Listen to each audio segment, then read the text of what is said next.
আসসালামু আলাইকুম। সবাই কেমন আছেন? আশা করি সবাই ভালো আছেন। আলহামদুলিল্লাহ আমিও ভালো আছি। তো আজকে কই মাছ ভুনা করব। তার জন্য কই মাছগুলো খুব সুন্দরভাবে আমি ধুয়ে কেটে নিয়েছি। এখন ভাজি করব। তো আমি হলুদ আর লবণ সুন্দর করে মাখিয়ে তারপর ভাজিটা করে নিচ্ছি।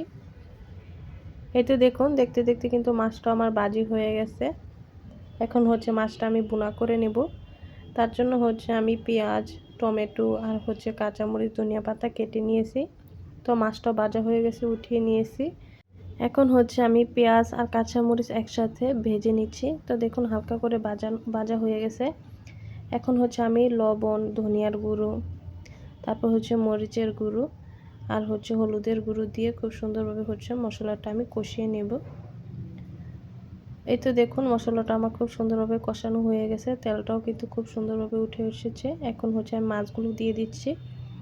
তো এইভাবে মাছ দিয়ে টমেটো দিয়ে কিন্তু কই মাছ ভুনা করলে খুবই ভালো লাগে, খেতে কিন্তু খুবই মজা। অবশ্যই আপনারা খাবেন। তো আপনারা কে কে কই মাছ পছন্দ করেন অবশ্যই কিন্তু জানাবেন। তো এই টমেটোগুলো কিন্তু টক, তার জন্য আমি একটা টমেটো দিয়ে দিয়েছি। এখন ঝোলের জন্য পানি দিয়ে দিয়েছি।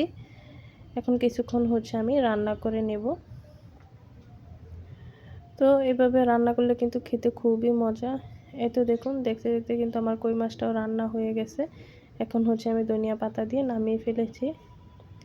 তো অনেকে ধনিয়া পাতা পছন্দ করে না, তো আমার কিন্তু খুবই ভালো লাগে। সব তরকারিতে ধনিয়া পাতা দিলে খুব সুন্দর একটি ফ্লেভার আসে, খেতে কিন্তু খুবই ভালো লাগে। তো আমি একটু ঝোল ঝোল রেখেছি, এটা কিন্তু টেনে যাবে, বেশি ঝোল থাকবে না।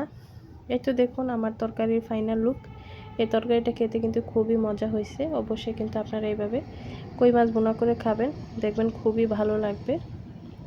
তো আমার ভিডিওটি যদি আপনাদের ভালো লেগে থাকে তাহলে অবশ্যই লাইক করবেন, কমেন্ট করবেন, শেয়ার করবেন।